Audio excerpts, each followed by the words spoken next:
It never happened. It never happened. And I didn't know who it was. It was a group that honored me as Man of the Year. The fakers back there, see the fake news? But they said, oh, and they looked and it, they said it never happened. But I said, I swear to you, it happened. It did happen. I was Man of the Year.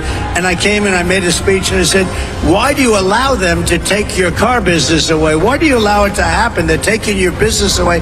And I didn't know too much about it. All I know is they were taking your car industry away from you. They said it never happened. And lo and behold, somebody said, I remember the event, and then we found out and we had everything. We got the awards, we had everything. It did happen, but I gave a speech which at the time was pretty controversial. We can't let them take your car business away. It's such an important business. And it's an important business even in times of war where they switch over. And it was really something. And I looked at that speech from, I don't know, it's like 19, 20 years ago. And I could repeat it now without changing a word. You cannot let foreign countries, and a lot of the times our worst foes are our so-called friends, okay? Our friends, the European Union takes tremendous advantage of us. As an example, they give us cars by the millions. We don't have too many Chevrolets in the middle of European cities, okay? European Union is brutal. They don't take our farm products for the most part. They don't take a lot. But unlike Kamala, who always complains and doesn't do anything, I keep saying, why don't you do? I saw Marcia the other day.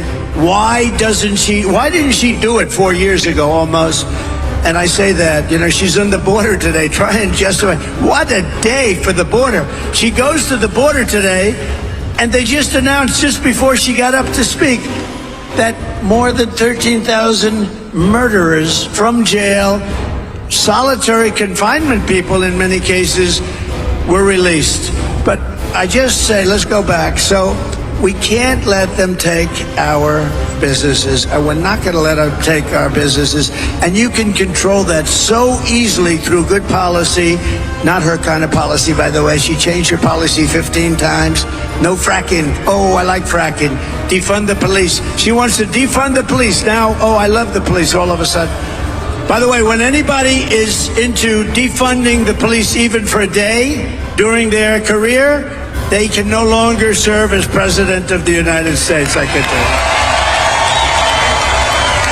you. So we're not going to let them take our businesses. And really, a lot of that's determined by our taxation policy. When China has to pay all that money, the people that liked me the best were the steel companies because I saved them. They were dumping, China and others, but mostly China was dumping steel in here at levels that nobody had ever seen before. And it was putting the steel companies out of business. I put a 50 and 100% tax on the dumping of steel, and the steel companies thrived. I saved them, and you have to have the steel companies. So we'll do the same thing, and you don't worry about it. Here's what you have to do. I only ask you to do one thing, and then you can sleep beautifully all night long, go to a job you love, and get a lot of money at the end of the week. You know what the thing is? Vote for Trump. If you vote for Trump, everything's going to be taken. There you go. Everything is going to be taken. Right. And we have Todd. We've got another question over here. Todd is over here, right there. Okay. Hi. He's got his microphone. Todd? Welcome, President Trump. First off, I want to say you and your family are in me and my wife's daily prayers. Thank you. May God continue to watch over you. Thank you very much. So my name's Todd. I'm from Shelby. Unfortunately, pretty soon, over 2,000 people will be laid off from my plant that I worked at for 25 years. And we can't take... Where are they moving? Where are they moving? Where they move? We don't know. Actually, we don't Probably know. Mexico, by the way. Oh, the people. We don't know where the people go. Where's the plant going to move, do you know? The plant's staying there. We're losing the Ram Classic, as you probably heard. We make the Grand Wagoneer. It's a beautiful truck, but we're waiting on product. So, you know why it's? Are they being laid off? And is the plant closing? The plant's not closing. The people will probably be dispersed between other plants. We hope. But yeah, that's happening in the next couple weeks. No, it's terrible. Okay, I get it. Thank you. Go ahead. We can't take 4 more years, Harris. And my question to you is basic. It's easy. What is your one of your all-time favorite American cars? My all-time favorite what? What is one of your all-time favorite American cars? Okay, so my father was a great guy. I learned so much from him. And he loved Cadillac. I mean, his biggest luxury in life was to get a brand new dark blue Cadillac every 2 years. And he would get that car. He said, look at this car. He didn't know about a Rolls Royce. He didn't know about, all he liked was Cadillac. And I love it. I think it's a great car. I think it's, right now, it's come a long way too, because it's come through some problems. But it's a very good car. I buy a lot of them for different clubs and things, and it's great, and they're very nice people that run the company. But my father liked Cadillac, so that's good enough for me. Does that make sense? Good. And we'll take care of your situation. You watch what happens. When I do that, they're going to be better positioned, because I see what's happening with the layoffs. But they're going to be making, that's a good also, that's a good, I don't know what you call it, car. In a way, it's a car. What would you call that? Pretty much a car. They're going to be making more than they've ever made in a very short period of time.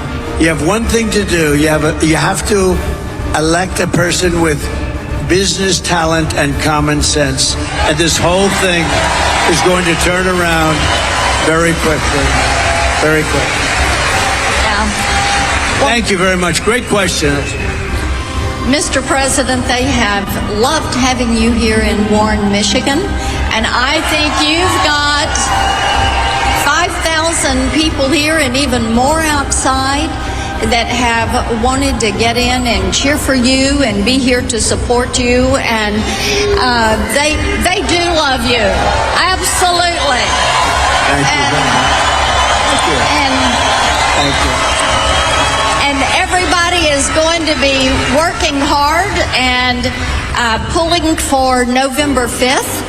And we've got great questions that have come from the audience tonight. Good. And we're just so excited that you took your time to come here to a great all-American city and talk with a whole bunch of auto workers and let them know you are on their side and you're going to make manufacturing great because you believe in them. I do. Thank you all. Thank you very much, everybody. Thank you very much. So nice. Marsha, thank you very much. Appreciate it. Thank you, darling. Beautiful. Thank you, everybody. Have a good time.